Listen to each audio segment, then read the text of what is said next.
Face au dépôt de dossier de candidature pour la prochaine élection qui sera ouvert à compter de demain, chaque citoyen a sa propre vision des critères prioritaires nécessaires aux candidats à la présidentielle. D'autre part, l'entité responsable de la mise en place et du suivi de l'élection doit être prêt à garantir l'application des lois en vigueur selon le KMF CNOE. Le taux de croissance du PIB de Madagascar en 2017 était de 4,2% d'après le rapport publié par la Banque mondiale ce jour, un taux de croissance qui n'a pourtant aucune répercussion sur le quotidien des habitants des zones rurales.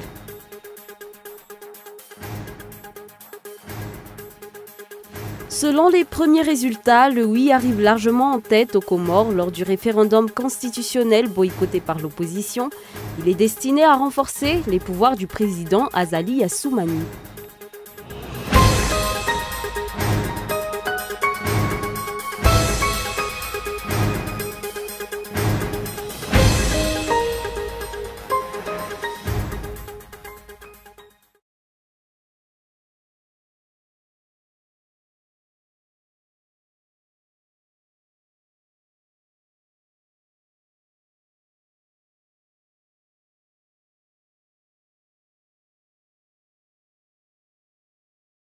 Bonsoir à tous et bienvenue dans ce journal. Aujourd'hui, nous ouvrons cette édition avec l'actualité politique.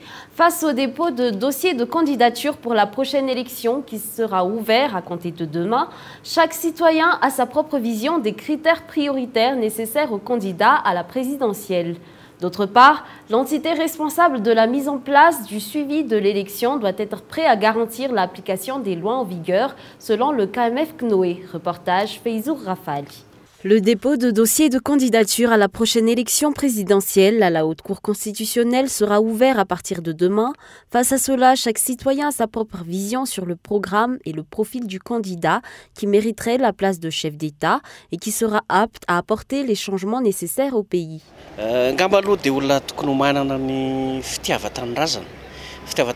Pour moi, cette personne doit aimer la nation et le peuple malgache. Le problème, c'est qu'à Madagascar, il n'y a pour la plupart que des égoïstes qui ne pensent ni à la nation ni au peuple. Ensuite, le maintien de la sécurité ne doit pas être délaissé. Mais surtout, l'éducation doit être prise en compte. La situation actuelle est désolante. Je ne dirais pas qui est fautif, mais le problème d'éducation porte sérieusement atteinte au développement du pays.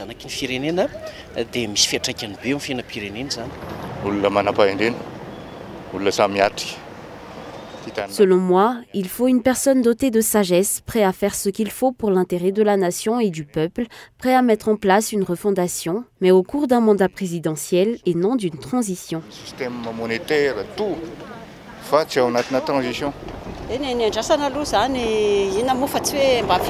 Ce que j'attends, c'est un développement tangible au quotidien, quelqu'un qui pourrait améliorer la qualité de vie de la population. Actuellement, le prix du riz est en hausse, le prix du carburant va encore augmenter. Il faudrait une personne capable de régler ce genre de problème. C'est le moment idéal pour voir quels politiciens sont réellement prêts à contribuer au développement de la Grande Île, d'après le président du Comité national pour l'observation des élections, ou KMF CNOE. Tous les acteurs responsables de la mise en place et du suivi de cette descente aux urnes doivent être prêts à faire appliquer les lois. Toujours d'après le KMF CNOE, à Madagascar, la présence de personnes ou groupes de personnes issues d'un organisme indépendant dans un parti politique porte atteinte au domaine de la politique. Selon les explications données, il faudrait distinguer clairement les véritables politiciens qui visent le développement du pays et ceux qui se cachent derrière la politique pour leurs intérêts. Pour rappel, le dépôt de dossier de candidature auprès de la Haute Cour constitutionnelle pour l'élection présidentielle sera ouvert à partir de demain et sera clôturé le 21 août prochain. Dans l'actualité économique, le taux de croissance du PIB de Madagascar en 2017 était de 4,2% d'après le rapport publié par la Banque mondiale ce jour. Un taux de croissance qui n'a pourtant aucune répercussion sur le quotidien des habitants des zones rurales. Michela Ranardzon. D'après le rapport publié aujourd'hui par la Banque mondiale, l'économie de la Grande Île est en net progrès. Si le taux de croissance du PIB en 2017 était de 4,2%, cette année, ce chiffre atteint les 5%. Ce rapport de la Banque mondiale a porté sur 3 grands points importants. Il s'agit notamment de la croissance du taux du PIB, de l'utilisation de nouvelles technologies pour le développement de l'économie, Mais cette entité a surtout souligné le fait que cette croissance du PIB n'a eu aucun impact sur les zones rurales. Il y a de nombreuses raisons qui expliquent la baisse de croissance dans le secteur primaire. Premièrement, il y a les conditions climatiques. Si elles sont mauvaises, cela affecte le résultat. Et par rapport à cela, nous ne pouvons qu'aider les agriculteurs à faire face aux catastrophes naturelles et à les aider à se relever après la catastrophe. Outre cela, il est possible d'améliorer la productivité. D'après les analyses que nous avons faites, si les agriculteurs ont accès à une bonne infrastructure routière, cela permettrait d'améliorer leur rendement et leur qualité de vie. Il faudrait également qu'ils se focalisent sur autre chose en dehors de l'agriculture. Cela leur permettrait d'avoir une autre source de revenus. L'inclusion financière a également été abordée dans ce rapport. Le taux d'inclusion financière en 2014 était de 9%, elle était de 18% en 2017 et 41% de la population malgache n'y ont pas recours. D'après les explications, le passage par les services financiers favorise la croissance du PIB et la croissance de l'économie.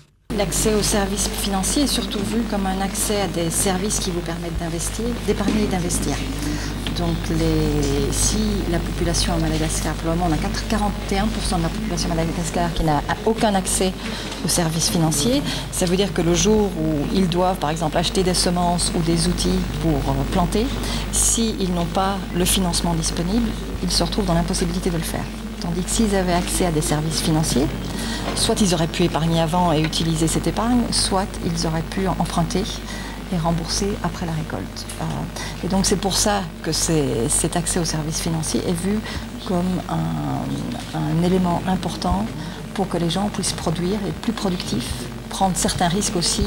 Une croissance du taux du PIB à 5,2% et une baisse du taux de l'inflation à 7%, ainsi qu'une augmentation du taux d'investissement public à 9,8%, ce sont les objectifs visés pour 2022. Sur un tout autre sujet, la valeur des pertes dues à la grève des agents des douanes depuis ces 3 derniers mois atteignent actuellement les 450 milliards d'ariars. Près de 60% des agents des douanes dans toute la grande île sont encore en grève. D'autre part, les diverses menaces et pressions de la part de l'État afin de remettre ces agents au travail se poursuivent. Reportage Feizour Rafali. Si les pertes dues aux arrêts de travail au niveau des douanes sont estimées à 5 milliards d'ariars par jour, les pertes cumulées au cours des 3 mois de grève des agents des douanes devraient s'élever dans les 450 milliards d'ariars. Jusqu'à ce jour, aucun dialogue pour dénouer le problème n'a encore eu lieu d'après les explications. Aucun dialogue n'a eu lieu depuis. Par contre, des notes ont été publiées pour nous forcer à reprendre le travail. Si nous recherchons la paix, à la place, on nous met la pression. Le Saint-Pidou n'est pas en accord avec le responsable des douanes qui déclare que les services des douanes ont repris. Vous savez bien que les responsables des communications sont des personnes nommées. Ainsi, pour protéger leur place, ils publient des notes de service pour nous forcer à reprendre le travail. Nous, les agents en grève, nous ne forçons pas les autres fonctionnaires à nous suivre. Beaucoup ont juste été convaincus de soutenir notre cause. Pour preuve, vous pouvez entrer et constater par vous-même qu'il n'y a qu'une poignée d'agents qui travaillent actuellement. Près de 60% des agents des douanes dans toute la grande île sont actuellement encore en grève, d'après les explications. Ces derniers ne mettront pas un terme à leurs revendications tant que le gouvernement ne fera pas d'efforts pour tenter de résoudre leurs problèmes. Pour rappel, hormis la revendication portant sur leurs avantages, les membres du syndicat des agents des douanes réclament également l'annulation de l'accord conclu avec l'entreprise Gasnet. Dans l'actualité sociale, suite aux revendications des propriétaires des terrains exploités par l'entreprise QMM à Fort-Dauphin, un accord a été signé avec cette entreprise après une rencontre qui s'est tenue le 3 juin dernier pour trouver des solutions aux problèmes qui se posent. Et pourtant, jusqu'à ce jour, rien n'a été fait dans ce sens. Actuellement, le député élu dans ce secteur dénonce des abus perpétrés par cette société. L'accord conclu avec les propriétaires de terrain n'a pas été respecté et ceux qui se dressent pour réclamer leurs droits sont arrêtés et incarcérés. L'entreprise QMM a la main mise sur les autorités locales. La population attend donc que les responsables prennent des mesures adéquates face à cette situation afin d'éviter tout affrontement musclé entre les habitants et cette entreprise. Et avant de passer aux actualités internationales, la manifestation des étudiants de l'ENS Ampeflou a dégénéré. Résultat, 2 étudiants ont été arrêtés et blessés et un agent des forces de l'ordre suite à une altercation entre les 2 parties. La revendication de ces étudiants ne prendra fin que lorsqu'une solution concrète et satisfaisante sera mise en place. Michael Ramarla. Les étudiants de l'école normale supérieure Ampeflou ont continué à manifester aujourd'hui. Au cours d'une altercation avec les forces de l'ordre, les étudiants ont été bombardés à coups de bombes lacrymogènes, un affrontement à la suite duquel 2 étudiants ont été arrêtés.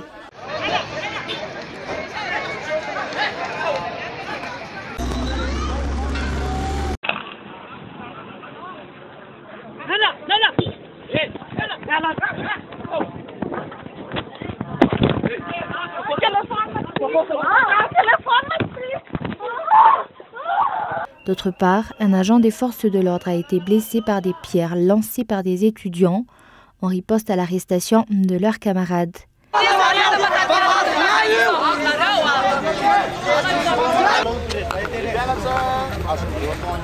Vous pouvez faire votre enquête sur ces étudiants, mais de notre côté, nous allons également mener une enquête. Et s'il s'avère que vous avez battu ces élèves, nous verrons quoi faire ensuite. Veuillez amener ici l'agent qui a été blessé.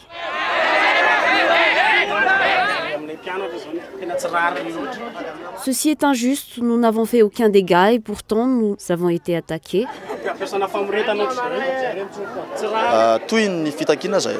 Nous continuons de manifester pour le recrutement systématique, mais également pour le reclassement, afin que les professeurs licenciés soient placés en catégorie 6 et les sortants qui disposent d'un M2 en catégorie 8. Une altercation avec les agents des forces de l'ordre a eu lieu aujourd'hui. Toutefois, les étudiants se sont mis d'accord afin que nous n'arrêtions de manifester que lorsque nous obtiendrons gain de cause et qu'un accord soit conclu dans ce sens. La manifestation va continuer selon ces étudiants tant qu'aucune solution concrète ne sera proposée par les responsables au sein du gouvernement. Pour rappel, la revendication de ces étudiants porte sur de nombreux points pour améliorer le secteur de l'éducation. Passons maintenant aux actualités internationales. Double motion de censure, c'est le programme à l'Assemblée nationale.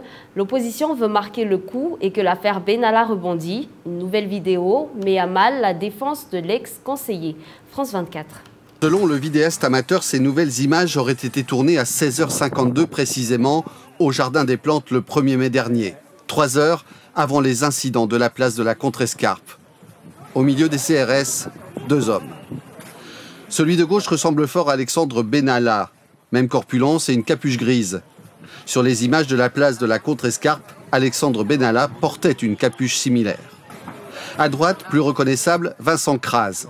Même chaussures, même écharpe autour du cou et même lunettes de soleil qu'il semble ne jamais quitter. Ces images rappellent celles dévoilées par Libération, prises dans le même Jardin des Plantes et diffusées il y a 4 jours. On y retrouve les 2 hommes et on entend des cris. Par la suite, 2 personnes déposeront plainte pour violence. Dans le JDD, Alexandre Benalla se retranchait derrière son statut d'observateur. J'étais derrière les policiers en tant qu'observateur. Je n'ai ni casque, ni brassard, ni radio. Aucune intervention de ma part à ce moment-là. Pour les avocats des plaignants, ces nouvelles images fragilisent la défense d'Alexandre Benalla. Désormais, on sait qu'il y a eu des interpellations toute la journée, des arrestations, des contrôles d'identité, des violences sur des manifestants qui ont été réalisées par messieurs Crase et monsieur Benalla. Ça contredit sa défense jusqu'à maintenant, puisqu'il expliquait avoir agi en simple observateur derrière les policiers, ce qui n'est manifestement pas le cas. Contacté par téléphone ce matin, Alexandre Benalla dit ne rien voir de répréhensible dans ces dernières images. Une nouvelle enquête vient d'être confiée à la police. Selon les premiers résultats, le oui arrive largement en tête aux Comores lors du référendum constitutionnel boycotté par l'opposition. Il est destiné à renforcer les pouvoirs du président Azali Assoumani. Un reportage de France 24. Un vote sous l'œil des caméras. Le président des Comores, Azali Assoumani, a glissé son bulletin dans l'urne lors du référendum sur la réforme constitutionnelle. Si le oui est presque sûr de l'emporter, pas de ruée vers les bureaux de vote pourtant, mais un climat qui s'est détérioré dans la journée. Des hommes ont attaqué un bureau de vote, blessant un policier à l'arme blanche. Pour la majorité, pas de doute, l'attaque aurait été organisée par le principal parti d'opposition. Je regrette cet acte ignoble perpétré par les partisans du parti Djoua. Il est clair et net que ces gens-là sont partis du QG du parti Djoua. Djoua, principal parti d'opposition, avait appelé au boycott de l'élection. Nous boycottons le référendum et c'est un droit patriotique et un devoir même parce que c'est organisé dans l'illégalité. Et le texte qui est proposé anticonstitutionnel. Ces derniers mois, les opposants ont été arrêtés, les manifestations réprimées.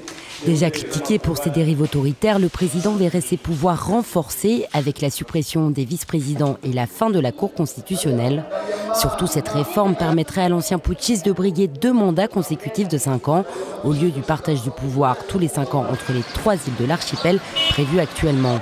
Azali Assoumani l'a d'ailleurs déjà annoncé, en cas de victoire du oui, des élections anticipées seront organisées dès 2019, ce qui lui permettrait de se maintenir à la tête du pays jusqu'en 2024. Revenons brièvement sur les grands points de ce journal. Le dépôt de dossiers de candidature pour la prochaine élection sera ouvert à compter de demain. Chaque citoyen a sa propre vision des critères prioritaires nécessaires aux candidats à la présidentielle. D'autre part, l'entité responsable de la mise en place du suivi de l'élection doit être prête à garantir l'application des lois en vigueur selon le KMF-CNOE. Le taux de croissance du PIB de Madagascar en 2017 était de 4,2% d'après le rapport publié par la Banque mondiale ce jour. Un taux de croissance qui n'a pourtant aucune répercussion sur le quotidien des habitants des zones rurales. Selon les premiers résultats, le oui arrive largement en tête aux Comores lors du référendum constitutionnel boycotté par l'opposition. Il est destiné à renforcer les pouvoirs du président Azali Assoumani. Et ce soir, vous pourrez suivre sur Cool TV Une femme fantastique. Tout de suite, la bande-annonce.